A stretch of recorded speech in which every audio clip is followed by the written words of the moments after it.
12th પછી engineering BE બીટેકમાં first રાઉન્ડનું ચોઇસ ફિલિંગ પૂરું થઈ ગયું છે. આ વર્ષે કઈ બ્રાન્ચ ટ્રેન્ડિંગમાં રહી છે, મતલબ કઈ બ્રાન્ચમાં કેટલી સીટ્સ હતી, એમાં કેટલી સીટ્સ ભરાઈ છે અને કેટલા પર્સન્ટેજ કઈ બ્રાન્ચનો ક્રેઝ રહ્યો છે, અને શું આ બ્રાન્ચનો જે ક્રેઝ હોય છે એ પ્લેસમેન્ટ ઉપર કે કોમ્પિટિશન ઉપર કોઈ અસર કરી શકે છે. આ બધી જ માહિતી હું તમને આજના આ વિડીયોની અંદર આપવાનો છું, જેથી રાઉન્ડ 2 નું તમે સરસ મજાનું ચોઇસ ફિલિંગ કરી શકો. યસ દોસ્તો, મારું નામ છે પ્રિયેશ પટેલ. આપ સર્વેનું ખૂબ ખૂબ હાર્દિક સ્વાગત છે પ્રિયેશ વિદ્યાપીઠ પ્લેટફોર્મની ઉપર. સૌથી પહેલા તો ચેનલની ઉપર નવા છો, સબસ્ક્રાઇબ કરી દો. એડમિશનના સેપરેટ વોટ્સએપ ગ્રુપ છે, જોડાયા ના હોય તો ડિસ્ક્રિપ્શનમાં વોટ્સએપ ગ્રુપની લિંક છે, જોડાયેલા રહેજો, જેથી રાઉન્ડ 2 ની બધી જ માહિતી તમને ટાઈમ ટુ ટાઈમ મળતી રહેશે. અને બધી જ કોલેજ, બધી જ બ્રાન્ચ, બધી યુનિવર્સિટીનો મેથેમેટિક્સ 1 નો કોર્સ લોન્ચ થઈ ગયો છે. 1200 થી વધારે વિદ્યાર્થીઓ જોઈન થઈ ગયા છે. લાઈવ સેશન રેગ્યુલર બેસિસ પર સ્ટાર્ટ થઈ ગયા છે.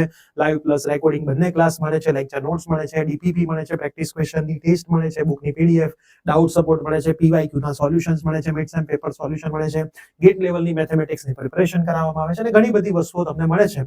સચિન સર અને હું પોતે બંને થઈને આ કોર્સમાંથી સૌથી વધારે A ગ્રેડ અમે દરેક વખતે આમાંથી પાડીએ છીએ. મારા જૂના રિઝલ્ટ્સ કોર્સમાં અવેલેબલ છે, યુટ્યુબ પર સેલિબ્રેશન બધા અવેલેબલ છે. કોઈને જોડાવવું હોય ડિટેલ વિડીયો ડિસ્ક્રિપ્શનમાં છે, કોર્સની લિંક છે. એપ્લિકેશનમાં જઈને ડિગ્રી ફર્સ્ટ યરના ફોલ્ડરમાં જોઈને કોર્સ બાય કરી શકો છો.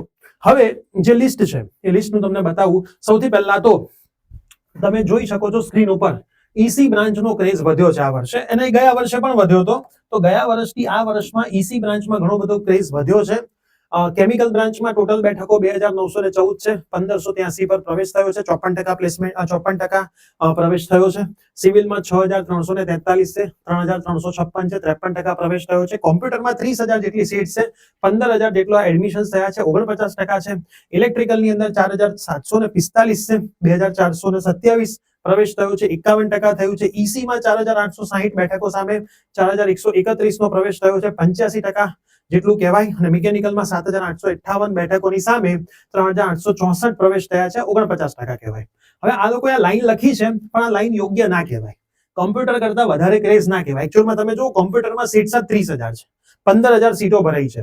ઈસીમાં સીટ જ 4860 છે, ભરાઈ છે 4000. તો આની સામે છે ખાલી સીટો 4000 ભરાઈ છે, આમાં 15000 જેટલી સીટો ભરાઈ છે. એટલે ક્રેઝ તો એકચ્યુઅલમાં કોમ્પ્યુટરનો જ છે, ઈસી નો ક્રેઝ નથી. એટલે જે વિદ્યાર્થીઓ કોમ્પ્યુટર આઈટી કે ઈસી કોઈ પણ ફિલ્ડ, હું તમને એવું નથી કહેતો કે આ ફિલ્ડમાં કોમ્પિટિશન, આ ફિલ્ડમાં કોમ્પિટિશન, તમે દુનિયાની ગમે તે ફિલ્ડમાં પગ મૂકો ને એ ફિલ્ડમાં કોમ્પિટિશન છે. અત્યારે અમારા ઓનલાઈન પ્લેટફોર્મ પર કોમ્પિટિશન છે. 12th ભણાવીએ, ડીડીસીટી ભણાવીએ, એન્જિનિયરિંગ ભણાવીએ, ડિગ્રી ભણાવીએ, ડિપ્લોમા ભણાવું, ગમે ત્યાં જઈએ કોમ્પિટિશન છે. એમાં તમે ટોપ ઉપર હોય તો નીચેથી બધા પગ ખેંચવા વળાય છે. તો આ બધી જ જગ્યાએ છે. જે ટોપની કંપની છે એ લોકોને નીચેની કંપનીઓ ખેંચતી હોય, નીચેની કંપનીને એની નીચેની કંપની ખેંચતી હોય. તમે જ્યારે કંપનીમાં જશો તો કંપનીમાં રહેશો તો તમે સારું કામ કરતા હશો તો 4 લોકો તમને ખેંચશે. તો કોલેજ દરમિયાન તમારે આખી દુનિયા જોવાની છે, બરાબર. દુનિયામાં કેવી રીતે રહેવું, કેવી રીતે કામ કરવું એ શીખવાનું છે. આટલા વર્ષોથી હું ઓફલાઈન અને ઓનલાઈન પ્લેટફોર્મમાં છું. હું એક જ વસ્તુ શીખ્યો છું, કશું જ બોલ્યા વગર કામ કર્યા રાખો, બરાબર. જે લોકો કામ જોવે છે એ લોકો કામની કદર કરે છે, અને આપણે એ લોકોને જ કદર કરાવડાવવાની છે. બધાને જવાબ આપવાની જરૂર નથી. તો તમે પણ કોઈ પણ ફિલ્ડની અંદર આમાં એડમિશન લ્યો છો ને, દરેકે દરેક ફિલ્ડ કેમ નથી, બધામાં ઓપોર્ચ્યુનિટી છે. હા, એવું થઈ શકે કે તમારે સિટી બદલવું પડે, ગુજરાત બહાર જવું પડે, હે ને, તમારે અલગ અલગ સિટીમાં જવું પડે, થોડીક મહેનત વધારે કરવી પડે, પણ સફળતા એક દિવસ તમને 100% મળે છે. તો આ વર્ષે પણ સીટ્સ કોમ્પ્યુટરની જ ભરાઈ છે. કોમ્પ્યુટરની અંદર 100% હું કહીશ કોમ્પિટિશન હેવી છે, પણ સામે સેલરીઝ પણ એવી મળે છે, બરાબર. એટલે કોમ્પ્યુટર આઈટી ફિલ્ડ અથવા તો એની કોઈ પણ સ્પેશિયલાઇઝેશન ફિલ્ડમાં તમે જ્યાં ગયા છો, સીઈ, સીએસઈ કયો કે સીએસ કયો, ગમે તે ફિલ્ડ, એ દરેક ફિલ્ડમાં ઓલરેડી આગળ ઘણો બધો માસ માર્કેટમાં છે. તમે પણ એમાં આવશો એટલે આ 4 વર્ષ દરમિયાન તમે સરસ રીતે પ્રેક્ટિકલ નોલેજ સાથે મહેનત કરશો તો તમને ક્યાંય વાંધો નહીં આવે, બરાબર. તમે જેટલી મહેનત આ એડમિશન પ્રોસેસમાં કરી છે એટલી જ મહેનત ફર્સ્ટ સેમિસ્ટર થી લઈને લાસ્ટ સેમિસ્ટર સુધી કરશો તો તમને કોઈ તકલીફ નહીં પડે. તો આ સરસ રીતનું એનાલિસિસ છે. એનાલિસિસ એવું બતાવે છે, મારી દ્રષ્ટિએ આ વખતે જે મેરિટ ઉપર ગયા છે એ સિવિલના ઉપર ગયા છે, ઈસીના ઉપર ગયા છે, મિકેનિકલના ઉપર ગયા છે, ઇલેક્ટ્રિકલ કેમિકલના ઉપર ગયા છે. મતલબ હવે એક એવો માસ છે કે જે કોમ્પ્યુટર તરફથી બીજી બ્રાન્ચ તરફ વળ્યો છે. કોમ્પ્યુટર તરફથી બીજી બ્રાન્ચ તરફ વળ્યો એનો મતલબ એવો નથી કે કોમ્પ્યુટરના વળતા પાણી છે. કોમ્પ્યુટર ચાલવાનું જ છે, બરાબર. એમાં એકની બે વાત થવાની નથી, બરાબર. શંકાને કોઈ સ્થાન નથી, કેમ કે કોમ્પ્યુટર એન્જિનિયરિંગ વગર બી નથી ચાલવાનું ને બીજા બધા જ એન્જિનિયરિંગ વગર નથી ચાલવાનું. પણ બીજી બધી બ્રાન્ચની અંદર બેનિફિટ શું થશે કે આગળનો જે માસ છે એ થોડોક જ માર્કેટમાં બહાર પડ્યો છે. એટલે ઓલરેડી જોબમાં ઘણી બધી વેકેન્સીઝ છે. તો એ જે બીજી ફિલ્ડ છે એમાં જોબ ફટાફટ મળશે, પણ કોમ્પ્યુટરમાં જે પરફેક્ટ રીતે 4 વર્ષ ભણ્યા હશે એમને જોબ મળવાની જ છે. તો તમે હવે જ્યારે રાઉન્ડ 2 નું ચોઇસ ફિલિંગ કરો છો ત્યારે પરફેક્ટ તમને જે બ્રાન્ચમાં સૌથી વધારે ઇન્ટરેસ્ટ છે કે જે બ્રાન્ચ જોડે તમે 4 વર્ષ ભણીને 40 વર્ષ તમારું કેરિયર બનાવવાનો છો એ બ્રાન્ચ રિલેટેડ જજો. હજી ઘણી બધા એવા લોકો છે કે સર મને કોમ્પ્યુટર મળશે તોય ચાલશે, મિકેનિકલ ચાલશે, એન્વાયરમેન્ટલ ચાલશે, પ્લાસ્ટિક ચાલશે, લેવું જ LD માં છે. આ રીતનું માઇન્ડસેટ તમને ક્યારેય જીતાડશે નહીં. તમારો એ માઇન્ડસેટ હોવો જોઈએ કે સર કોમ્પ્યુટર નહીં મળે તો હું IT લઈશ અને IT નહીં મળે તો હું EC લઈશ, પણ આ સિવાયની બ્રાન્ચમાં નહીં જઉં.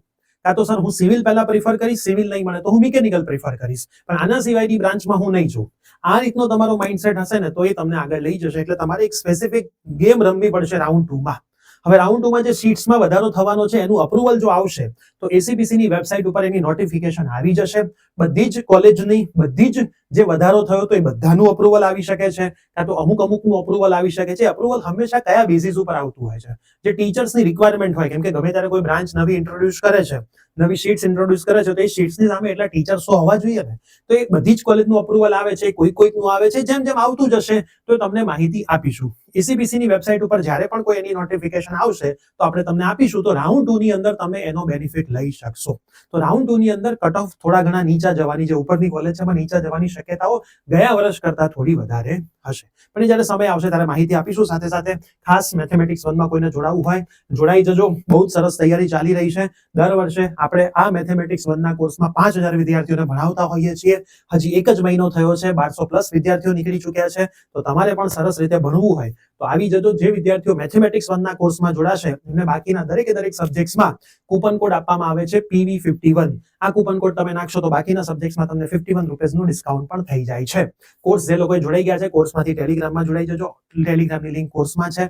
અપડેટ બધી ટેલિગ્રામમાં આવે છે. લાઈવ સેશન બધા એપ્લિકેશન પ્લેટફોર્મ પર ચાલે છે. કોઈ પણ કોર્સ રિલેટેડ કંઈ પણ ડાઉટ હોય તો પણ WhatsApp કરીને પૂછી શકો છો. મળીએ છીએ. Bye bye, take care.